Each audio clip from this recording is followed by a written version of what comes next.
30년 전부터 시작된 한국의 전투기 개발의 역사는 너무나도 경이로웠고, 최근에는 공군력 세계 1위 미국과 일본까지도 한국산 전투기를 도입하려는 움직임까지 보이고 있습니다. 이렇게 한국산 전투기가 세계적으로 인정받는 데는 초석이 된 아주 중요한 계기가 있었습니다. 그것은 국내 최초로 개발에 성공한 초음속 고등훈련기 T-50 골든 이글입니다. T-50 골든 이글이라 불리는 한국산 고등훈련기는 2002년 8월 초도 비행, 2003년 2월 초음속 돌파 비행에 성공한 후 2005년에 공군에 인도되었습니다. T-50의 개발로 한국은 세계에서 12번째 초음속 비행기 개발 국가가 되었습니다. 한국은 1991년 KT-1 기본 훈련기를 시작으로 1995년에는 미국 로키드 마틴에서 개발한 F-16을 국내에서 면허 생산하는 KF-16을 만들었습니다. 이 사업을 통해서 한국은 항공기 대량 생산과 체계적인 시험평가 기술을 갖추게 되었습니다. 하지만 당시 한국 공군과 기술진은 초음속 훈련기에 대한 갈증이 있었습니다. F-16과 KF-16은 마하의 속도의 초음속 전투기로 이를 운용할 수 있는 비행사를 양성하려면 초음속 훈련기가 필요했기 때문입니다. 이때 한국 내에서는 자체적으로 초음속 고등훈련기를 개발하자는 말이 나왔습니다. 하지만 당시 국내에서는 T-50 사업 자체를 반대하는 목소리가 많았습니다. 한국 공군의 소요량이 기껏해 50여 대밖에 되지 않는데 고등훈련기를 개발한다는 것 자체가 국가적인 낭비가 될 가능성이 크다는 이유 때문이었습니다. 이 때문에 외국 전투기를 사오는 것이 가격이 훨씬 싸기 때문에 효율적이라고 했습니다. 하지만 우리 공군의 생각은 달랐습니다. 국산 전투기를 개발하면 개조와 개발이 쉽고 신속한 군수 지원이 가능한 데다 운용비도 줄일 수 있고 또한 국내 항공산업의 활성화도 가능하다는 것이었습니다. 이때 개발을 담당한 삼성항공과 국방과학연구소는 반대론자들에게 두 가지 방법을 제시했습니다. 첫째는 개발 후 수출을 한다는 것과 둘째는 전투기로 개조할 수 있을 정도로 성능을 높인다는 것이었습니다. 결국 한국은 1997년 T-50 초음속 훈련기 개발에 뛰어들었습니다. 여기서 한국은 F-16의 라이선스를 생산하면서 구상무역의 일환으로 미국 로키드 마틴의 기술 지원을 받아냈습니다. 기술 지원을 하러 온 미국 로키드 마틴 기술진들은 10년 안에 T-50을 만들겠다는 한국의 계획을 비웃었습니다. 한 로키드 마틴 기술진은 이 계획이 이뤄진다면 손에 장을 지지겠다는 한국식 농담까지 던졌습니다. 그는 예산을 더 확보하든지 인원을 대폭 충원하지 않으면 일정을 맞출 수 없다고 호언장담했습니다. 그런데 개발을 시작하기로 한 1997년 IMF가 터졌습니다. 1달러당 900원이었던 환율이 불과 한 달 만에 2,000원이 되어 개발 비용이 폭증한 것입니다. 그럼에도 개발팀은 포기하지 않았고 휴일을 반납하고 불철주야 개발에 매달렸습니다. 연구팀 2명이 과로를 안타깝게 순직하는 사례도 나왔고 일부 부품을 공급한 프랑스 개발사는 한국 연구팀에 시달려서 사직서를 쓸 정도였습니다.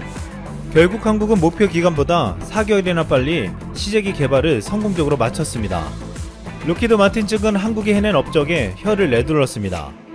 2003년 2월 18일 마하 1.0으로 세계에서 12번째로 국산기 초음속 비행에 성공했습니다. 시험비행 조종사인 이충환 강철소령은 마하 1.0을 도입하는 순간 흔들림 없는 비행 성능을 보여줬다고 평가했습니다. 이 말을 듣는 순간 기술진은 환호성을 터뜨렸고 관계자들은 뜨거운 눈물을 흘렸습니다. 이후 17,700파운드의 강력한 추력과 최고 마하 1.5의 고속기동이 가능한 명품이 탄생했고 동급 훈련기 중 최고라는 찬사를 받게 되었습니다. T-50은 처음부터 전세계 시장 진출을 목표로 최신 항공 전자장비와 디지털 비행 제어 시스템을 적용하여 기동성과 안정성이 우수하도록 설계되었습니다. T-50을 기반으로 한 경전투기 FA-50은 공대공 공대지 미사일과 합동 정밀 직격탄, 다목적 정밀 유도 확산탄 등의 정밀 유도무기 투하 능력을 갖췄고 최고 속도로는 마하 1.5로 전투기용 레이더, 전술 데이터 링크를 갖췄고 야간 임무 수행도 가능했습니다. 기대했던 대로 T-50의 뛰어난 성능은 전 세계에서 주목했습니다. 지난 2013년 한국은 인도네시아에 총 4천억 규모의 T-50을 수출하며 전 세계에서 6번째 초음속 항공기 수출국에 올랐습니다. 이후 T-50의 경전투기용 모델인 FA-50을 비롯해 대한민국은 이후 태국, 필리핀, 이라크까지 총 64대의 기체를 수출했습니다. T-50 한 대 수출은 중형자동차 1000대 수출에 해당하는 규모였습니다. 또한 6억 5천만 달러의 생산 유발 효과, 1억 7천만 달러의 부가가치 창출, 7,700명의 신규 고용 창출 효과가 있는 것으로 분석되었습니다. 현재 KF-X 사업으로 개발되는 전투기는 T-50과 유사한 크기이므로 한국은 T-50 개발에서 습득한 기술을 재활용할 수 있습니다. 또한 우리나라는 T-50의 개발에 성공하면서 세계에서 유일하게 조종사 양성을 국산 항공기로 진행하는 나라가 되었습니다. 입문과정 KT-100, 기본과정 KT-1, 고등과정 T-50, 전술 입문과정 TA-50에 쓰이는 항공기는 국방과학연구소와 한국항공우주산업을 비롯한 방산업계가 1980년도부터 지속적인 노력을 기울인 결과였습니다. 그런데 이 같은 T-50의 명성은 2018년 미국 공군이 고등훈련기를 교체한다고 하자 이를 수주해야 한다는 말까지 나오게 만들었습니다.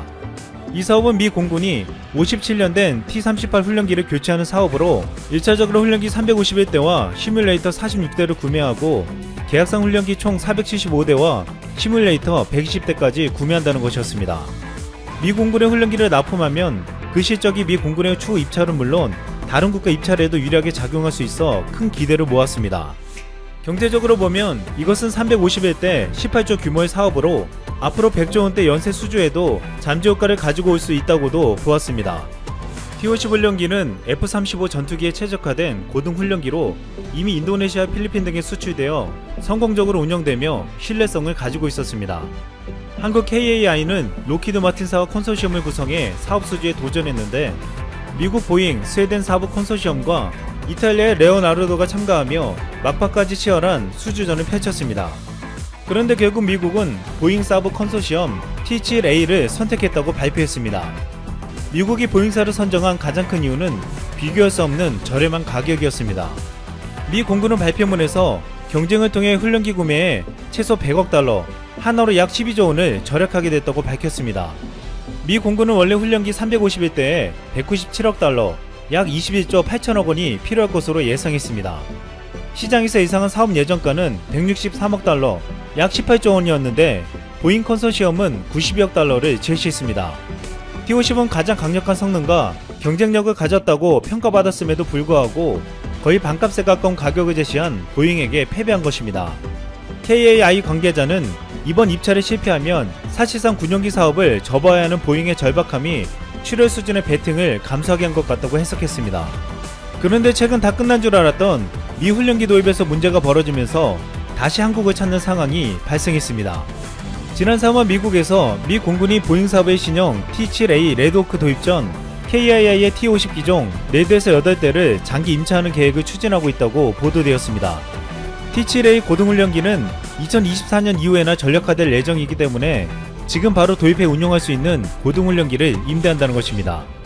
미 공군은 KIA의 T-50 기종을 5년간 임대하고 4,500시간 비행 계획을 갖고 있다고 전해졌습니다. 만약 이번 계약이 체결될 경우 역사적이게도 미 공군 고등훈련기 사업에서 탈락한 T-50 기반 FA-50이 미 공군 조종사 양성 체계의 개혁 과정에서 중추적인 역할을 할 것으로 보이고 있습니다. 또한 웨시는 보잉 사부의 T-7A 개발이 난항을 겪을 가능성도 배제할 수 없다고 내다봤습니다. 보잉은 최근 미국 정부에 600억 달러, 약 77조 5천억 원 규모의 자금 신청을 하는 등 재정적인 어려움에 처해 있습니다. 보잉의 당초 예상 사업비의 77% 수준의 가격을 낮춰 입찰에 성공한 것이어서 양산 비용을 맞추기가 쉽지 않을 것이란 전망도 나오고 있습니다. KAI는 이번 임대 계약이 성사되면 T-50 계열의 항공기의 우수성을 널리 알리고 경쟁력을 높일 수 있는 계기가 될 것으로 기대하고 있습니다. 또한 이번 계약이 성사되면 한국산 전투기의 미 공군 사용 첫 사례가 되며 동남아 등 수출 시장 활로 개척에 도움이 될 전망입니다. 재밌는 것은 최근 일본도 우리 T-50을 도입할 수 있을지 검토하고 있다는 것입니다.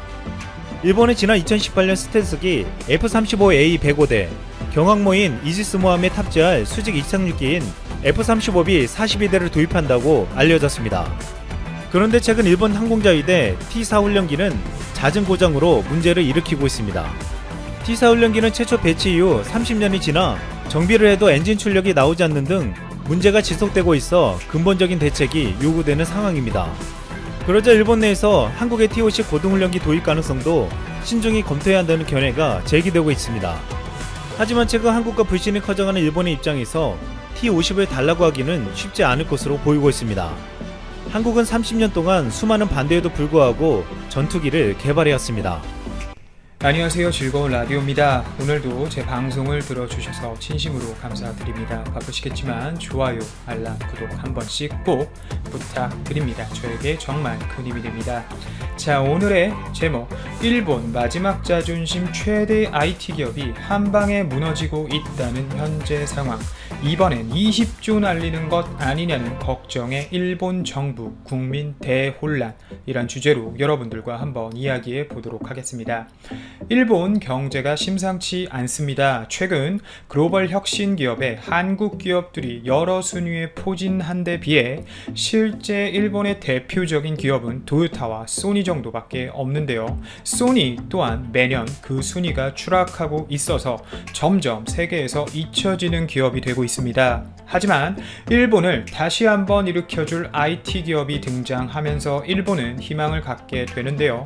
바로 손정희 회장이 이끌고 있는 소프트뱅크입니다. 특히 이 소프트뱅크는 기존 사업도 기존 사업이지만 미래 사업을 위해 펀드를 조성하고 대규모 투자를 집행하는 것으로 유명하죠. 그리고 그 펀드 집행 기관의 이름은 비전 펀드인데요. 이 비전 펀드란 미래 시장을 이끌고 갈 수 있는 확률이 높은 기업을 발굴하고 투자를 통해 최종 승자로 남을 때까지 지원하는 펀드를 조성해서 집중적으로 투자하는 형식을 보여주고 있습니다. 특히 미래 산업으로 각광받고 있는 우주여행, 자율주행, 그리고 5G, 산업, 사물 인터넷, 공유경제 등에 집중적으로 투자하는 모습을 보여줬었는데요. 물론 펀드를 조성하고 집행하는 그 이미지는 굉장히 사람들한테 좋아 보였고 실제 1차 펀드 조성 당시 굉장히 화제가 되면서 큰 금액의 펀드 기금을 모았습니다. 하지만 여기엔 문제가 있었습니다. 바로 소프트뱅크의 지속된 잘못된 평가 때문인데요. 특히 거품 투자라는 이야기가 불 정도로 세계적으로 이슈가 되고 있는 상황입니다. 이는 결국 일본 기업의 신뢰도 하락으로 이루어질 수 있는 상황인데요. 실제 손정의 회장이 이끄는 소프트뱅크의 비전 펀드와 관련해서 투자가 집행된 기업 중 소프트뱅크가 투자하면서 예상한 기업 가치를 보여주는 기업이 단 한 곳도 없었습니다. 특히 가장 이슈가 되는 곳이 바로 반도체 설계 플랫폼 업체인 ARM 홀딩스를 인수한 것이 큰 문제가 되고 있는데요. ARM 홀딩스는 실제 스마트폰 어플리케이션 프로세스, 즉 AP죠. 이 AP 설계 베이스를 제공하는 회사입니다. 실제 이 베이스를 변형하고 추가적인 설계를 통해 AP가 완성이 되며 이는 삼성이던 퀄컴이던 애플이던 모두 사용하는 플랫폼이고 사용하는 이 플랫폼에 대해서 금액을 지불해야 합니다. 또한 IoT와 관련된 소프트웨어 플랫폼 시장에서도 강력한 존재를 과시하고 있는 게 ARM 홀딩스인데요. 하지만 미래 반도체 설계 시장에 대해 강력한 성장을 기대한 손정희 회장은 ARM을 실제 인수하는 모습을 세계에 보여주었습니다. 근데 문제는 여기에 있습니다. 너무나 터무니없는 높은 가격에 인수를 한 점인데요. 소프트뱅크가 ARM 홀딩스를 인수할 당시가 2016년입니다. 그런데 2016년 기준으로 봤을 때 ARM 홀딩스의 매출은 하나로 약 2조 원 수준이었습니다. 물론 단일 시스템 반도체 설계 업체 기준으로는 굉장히 높은 매출을 자랑하는 기업이 맞습니다. 하지만 당시 소프트뱅크는 너무나도 공격적인 투자를 집행했습니다. 악수였던 것이죠. 방금 말씀드렸듯이 인수 당시 ARM 홀딩스의 매출은 2조 원 수준이었지만 소프트뱅크는 너무나도 먼 미래를 바라보는 것인지 20배예요. 20배, 무려 20배 정도 비싼 한화 기준 40조 정도의 ARM 홀딩스를 뜬금없이 인수합니다. 하지만 2016년, 17년이 지나면서 실제 스마트폰 시장은 점점 포화되어 갑니다. 실제 프리미엄 스마트폰 성장세가 주춤해졌고 실제 스마트폰들의 기능이 점점 좋아짐에 따라 스마트폰 교체 주기까지 길어지는 악순환이 시장에서 일어나고 있는데요. 거기에 또 하나의 문제가 더 있었습니다. 손정희는 당시 미국 트럼프라는 변수를 전혀 생각하지 못했었어요. 트럼프가 미중 무역 전쟁을 빌미로 중국 화웨이를 아주 매몰차게 궁지에 몰아넣었습니다.